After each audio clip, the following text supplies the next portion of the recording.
I love how dreams and the waking life connect. Do you think that dreams affect waking more, or waking affects dream more? Or how do you think they are related? I think they are so inextricably intertwined, and they really do influence each other so much. And so part of the dream work that I do, and I think I heard you say it before, I call it dream empowerment. And I call it that because I feel it's important to give people the tools to be able to do this work themselves and to understand the importance of dreams and how they can move forward and integrate them into their lives. And really what happens when you start to do that is that your dreams start to change. And then your understanding of them starts to change, and you start to look at reality different.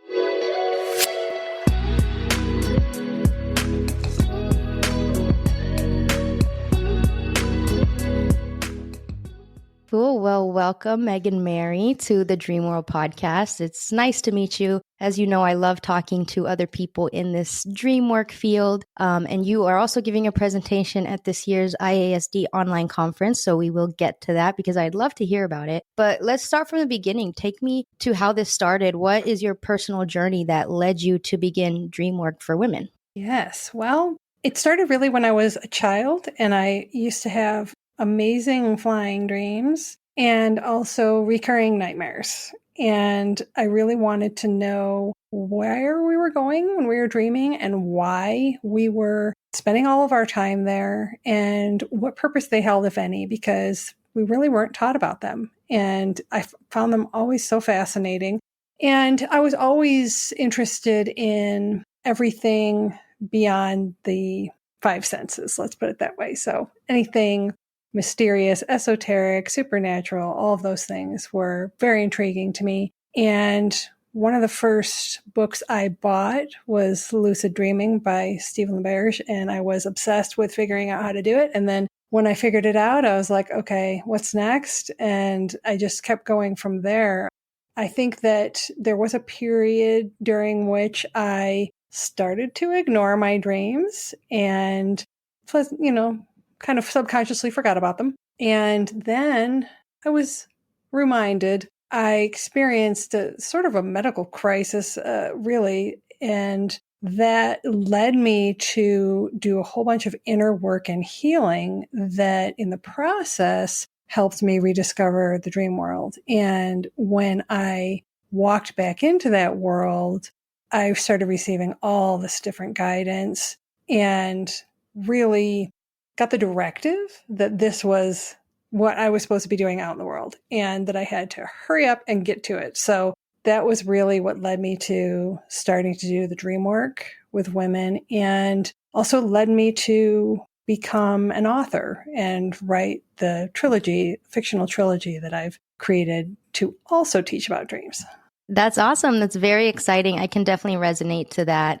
I have a similar journey, of rediscovering my love for dreaming and sharing that passion with the world. So I think that's really awesome. I'm curious, why did you choose to focus on dream work for women specifically? Well, being a woman myself, I felt that most comfortable in that space. But I also then found out that it turns out women are really high dream recallers. So it actually works out really well.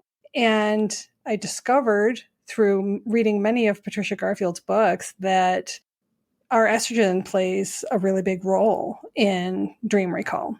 And so that just reinforced the path that I was going down. And I also just wanted to create a place, and this is also the reason I started my podcast, a platform for other women to share their stories of spiritual awakening, to discover how they may have rediscovered or entered into the dream world, and how they're using that knowledge that they're discovering there in their real lives or this life.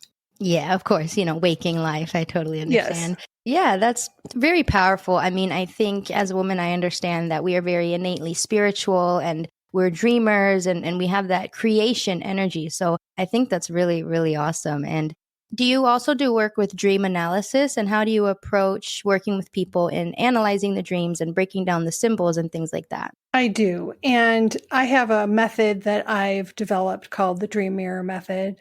And it has 4 steps to it. And it really is a entry point for people that want to start doing dream work and understanding their own dream language versus utilizing a dream dictionary or having someone put the meaning on their dream and tell them what it means. And that method is relatively simple in its steps. The 4 steps are memory, mood, mirror, and metaphor. And the memory is really just remembering the dream, which for some people I found out is quite difficult. I didn't realize that as a high dream recaller myself, but that is the first stage really, is cultivating the practice of remembering your dreams and dedicating time to that space in between the worlds when you're waking up, that transitional brainwave moment, and harnessing that into recording it in your dream journal and then reflecting upon it. So that's really the first step. The second step is mood. And that's for me because our dreams are so powerfully emotionally driven. And that's really because we experience them with active parts of our brain that are the same capacity as when we are awake. And so we process dreams on that emotional level in the limbic system as if we experience them in real life. And that's why they can be so impactful. They can leave that feeling once we wake up that sticks around. And so looking at those emotions, the ones that we had before we went to sleep, the ones that we had during the dream, and then the ones that we had upon waking, because that can be different too, really help us understand the messages in the dream. Yeah, that makes so much sense. So Continue. the third step I call mirror, and that's really named that way because it is about our subconscious being the mirror of our consciousness. So in that step, we look at all the little pieces of the dream, the people, the places, the actions, the landscape, the numbers, the weather, the colors, all the things that make up the story of the dream, and really looking at all of those things, small and big. So we want to not miss any detail. We don't want to gloss over something, but we do also want to take the 1,000-foot view. So we don't want to just take one piece and look it up in a dictionary and take that meaning. We want to look at all the pieces, and we want to look at those pieces as having come from your own association, your own experience, your own meaning. So what it might mean in Greek mythology or what it might mean to your sister might not be the same as what it means to you, because your experience, both in this life and beyond, is unique to you. And everything that you have compiled in your library of your subconscious has certain associative meanings for you. So then lastly, we look at this dream as a metaphor. We look at the stories in your dream from a metaphorical standpoint to say, okay, what is this dream telling me about my current existence? How can I see this as a story that's bringing a message? Now, there is another way to look at some dreams, and that's the prophetic, the visitation, the lucid, these other types of dreams, where it can be a message. And that message sometimes can be a very spiritual in nature message. And that's part of what I'm going to be presenting about at the conference, is that dreams are that bridge to that universal wisdom. Yeah, that's true. They are. And I love how, these 4 steps really are a personal approach and give the power to the dreamer to really, guide them through figuring out their own dream. I think that's super important. So I love that. I'm excited to hear about your presentation. Tell me a little bit about that. What's the title of it? What can we expect from your presentation this year? Yes, so the title is called Dreams as Sacred Portals: Unlocking the Path to Spiritual Awakening. And it really is at the underscoring what we just talked about, that I feel that dreams aren't just regurgitations of the day. They're not just nonsense, right? They hold a lot of meaning, but in addition to that, they are communications from a universal wisdom that we are all part of. Some call it the higher self, some call it the universe, some call it spirit guides. Whatever you refer to that as, it's larger than our physical existence in the 3D reality. And we can access that information when we are in the dream state. And I'm also going to talk about visitation dreams, the symbolic type dreams, and then spirit guide messages.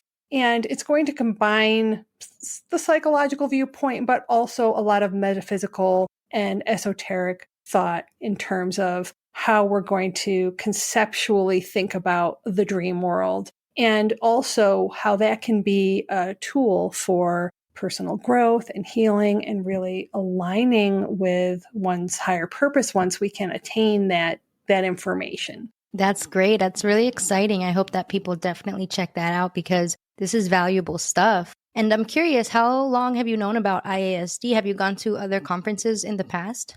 I've been a member for a couple years. The first year, I think I joined right after I think it was the Oregon conference. And then the next one was international. So I was really excited to see that it was going to be virtual this year. And I was like, oh, yes, I'm definitely signing up. So yes, I'm excited to be part of it.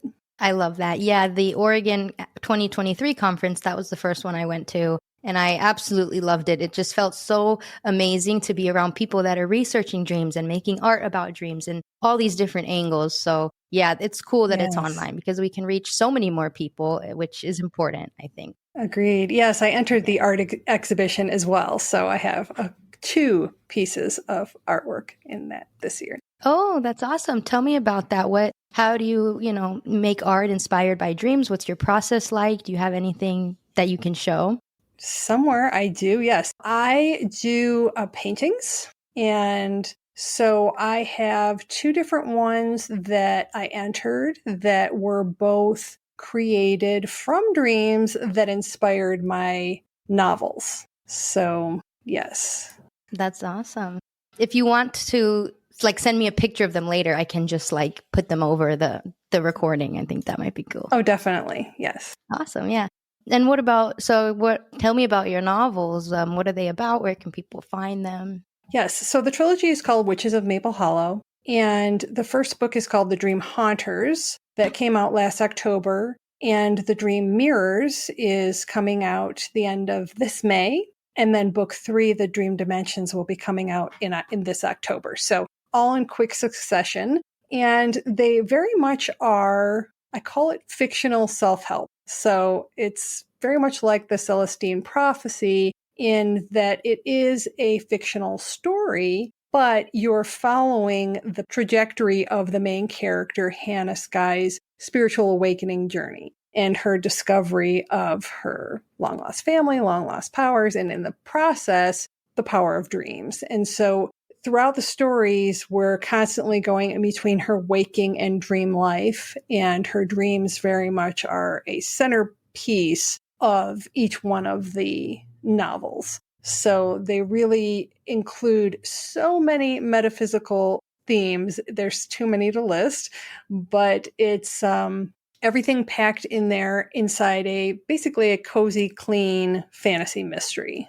That's exciting. I love a good story. I love a good fiction. And especially when you bring dreams into the mix. So I'll definitely link that so people can find it. And I'm also wondering if you have any dreams to share, like a dream that really stood out to you in your life, or one that kind of stuck with you, or even an extraordinary dream. Yes. There's a number of them that I have experienced, and many of them made it into my books, but you'll have to read it to figure out which ones. Let's see. One that I often share is a story that I had about, it was basically what I call a middle message. So messages that I receive in the liminal space between waking and sleeping.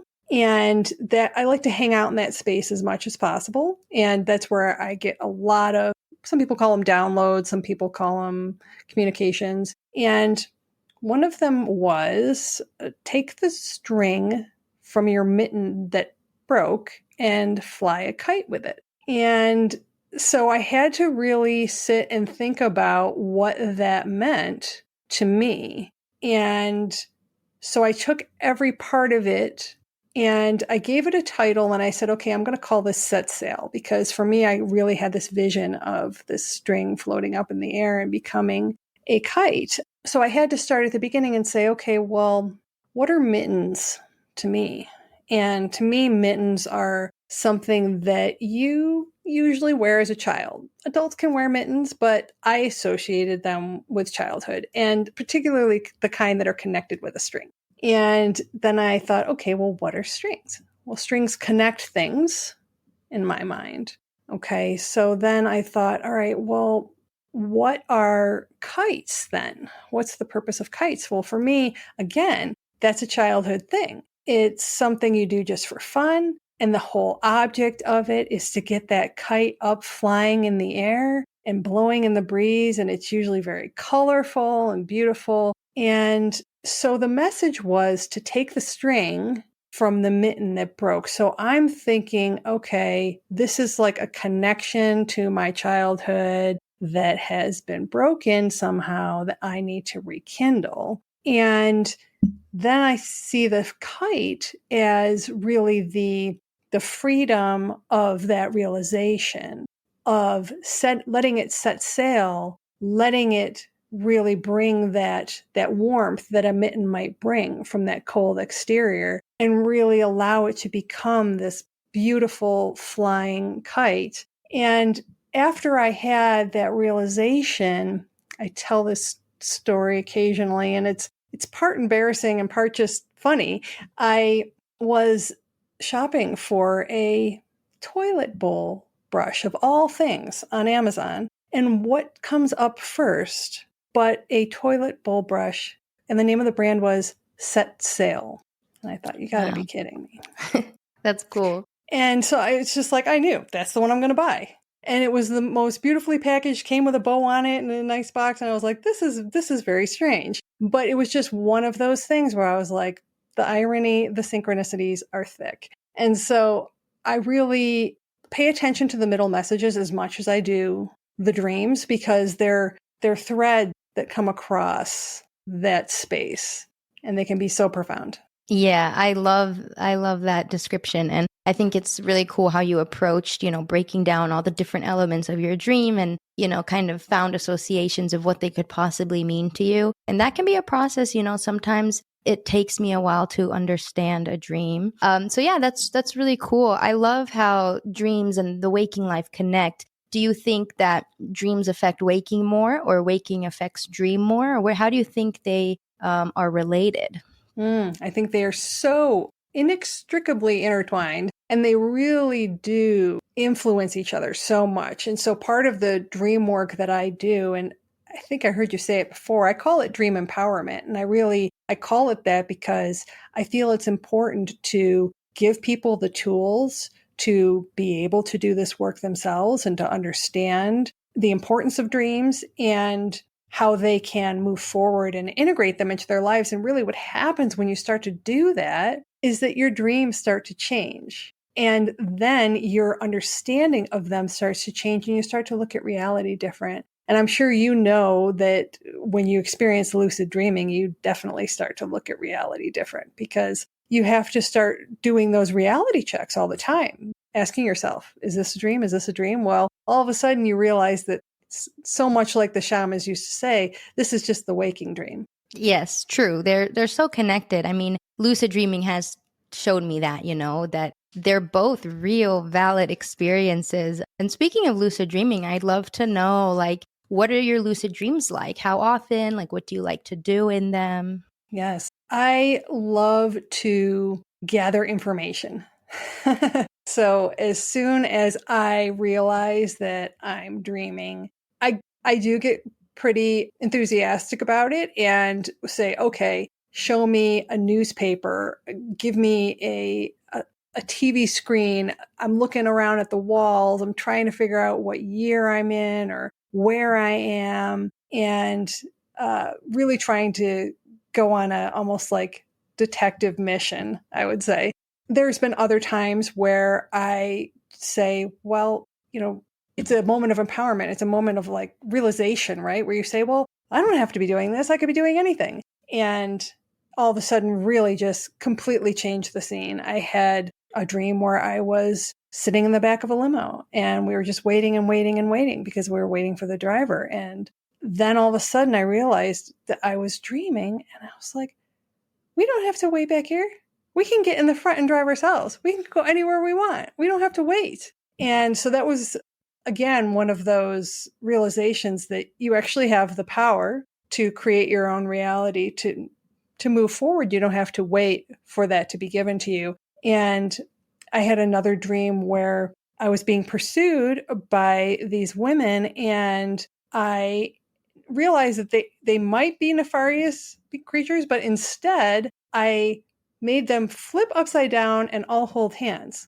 And that was just like a wonderful way to choose your own ending, right? To just neutralize that negative energy. And then of course I've always had those amazing flying dreams where you're just feeling that immense awe and joy and flying over some just fantastically beautiful landscape. And those are the best. Yeah, I love lucid dreaming. Flying is definitely a classic. I love, talking to dream characters as well and just, inquiring, asking the dream for, advice and trying to gather information about the waking life. But sometimes I also focus on the dream scene and just gather information about that dimension, instead of trying to find things that can benefit me in the waking. So I kind of have like different things I like to do. I go through like phases, but there's so many things that you can use lucid dreaming for. So I tell people that all the time. It's such a fun experience that I think everybody should experience at least once. Oh yeah, it can be transformational because it gives you that feeling of control and decisiveness that you might not feel in your waking life. But it does translate. It does come over once you've experienced that because it signals to your brain that it's possible. Yes, definitely. And I'm curious for people that are starting out, they're not lucid dreamers and maybe they don't even remember dreams at all. Do you have any tips for how to get started with like the most basic dream recall, get their foot in the door? Yes, definitely. So the thing I always say is in that moment when you're waking up, before you get out of bed or reach for your phone or turn the light on or do anything like that, try to think backwards about what you were just doing. And I equate this to when you walk into a room and you go, what did I come in here for? What was I just going to do? And you completely lose your train of thought. And then you have to stop everything you're doing and trace your thoughts backwards to remember the train of thought that led you to walk into that room. Well, that's very much how the dream recall works for me anyway, is that you want to think backwards, focusing until you get one little hit of, oh, I know I was in a library. Okay. And then you focus on that as much as you can until you get the next detail and the next detail. And all of a sudden the veil starts to peel back a little bit and you start to remember backwards what happened. So I tell people to write down at the bottom of the page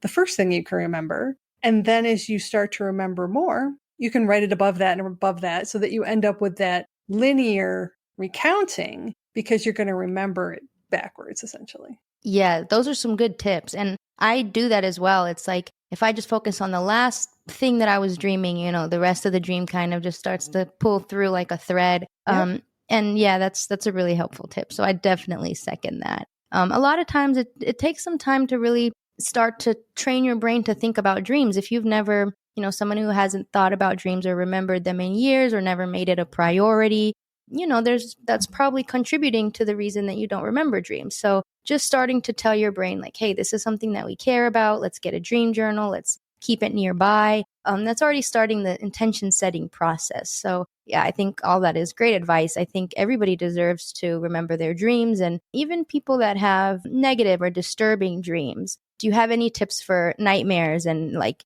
how can we approach dreams if we're somebody that maybe is avoiding having these types of dreams? Yes. And lucid dreaming is one of the great applications of lucid dreaming is dealing with nightmares, because like the dream that I described to you, it gave me the opportunity to realize that when I attained the state of lucidity, okay, something bad is happening, but I have the power to change this. And I can really transform the direction that this dream is going in. If that's not possible, one of the other things that I do in my dream work is that I take the dreamer's dream record, their recall, and I say, okay, well, how would you like to change this if you could? So even if you can't go back into the dream directly, lucidly, how would you like to change this so that you feel more empowered in this scenario? And then what I'll do is I'll create a guided meditation for them that puts them back into that dream and with the ending that they want.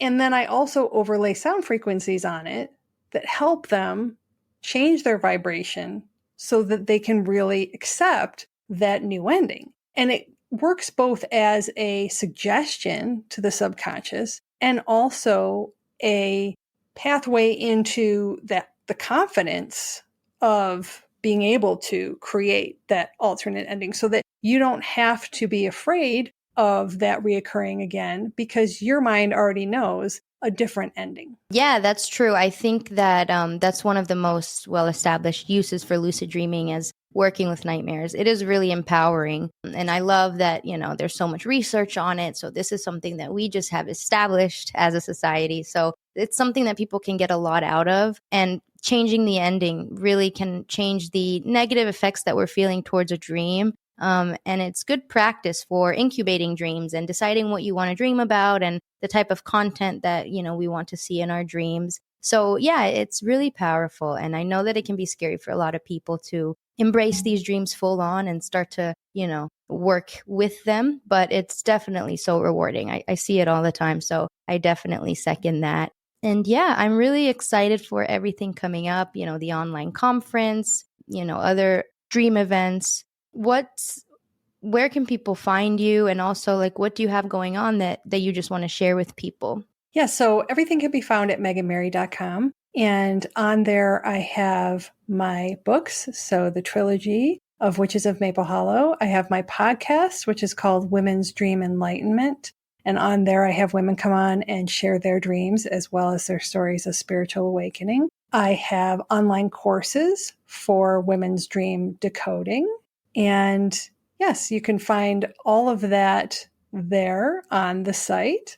And let's see, what else? You can also get a dream mirror method template by signing up for my newsletter. And that gives you outline of the different parts that you can work into your dream record. And yes, love to have everybody come and check me out there and also see me at the conference where I will be talking about the sacred portals of dreams. And I will also have my artwork in the artwork exhibition. That is exciting. I'll definitely catch you there. I will be at the conference online. It's using Zoom events, super easy platform. All the recordings of presentations will be available. Workshops will not because, privacy and all that. So those you got to catch live. But yeah, there's so many great presentations that it's always hard for me to decide what I want to go to. But yeah, I'm looking forward to it. And that's pretty much, we covered all the topics that I wanted to ask you about, but I do want to give you a chance to maybe, if you have anything on your heart, any word of advice for listeners, whether they're new dreamers or seasoned dreamers, any final tips? Yes, I want to remember the advice of one of the founders of IASD, Montague Ullman. He really championed the field of dream appreciation. And his message was really that anybody can do dream work, that you don't have to be a psychoanalyst, and that it's important that we all integrate it as part of our culture and part of our world and our lives, because there is so much benefit to it. And that I found so inspiring because my career was not as a psychoanalyst, but yet I felt very drawn to dreams and I felt very drawn to spread the word of their importance. And so we can all find our place with our different gifts of how we can share that message and continue to elevate our dreams in a way that we can really use them to connect with all the wisdom that's available to us. Yes, that's amazing advice. I think dreams and sharing dreams with each other is such a healing thing, not just for our individuals, but I think for society as a whole. Anybody can, talk to their friends and family about dreams and just normalize this discourse. And make people, in general, more comfortable telling people about their dreams and things. So I think that's amazing. And yeah, I really appreciate you just coming on here and chatting with me a bit. Yes. Well, thank you for having me on, Amina. It was a pleasure, and I'm really looking forward to seeing you at the conference too. Yes, anytime. Of course, same here.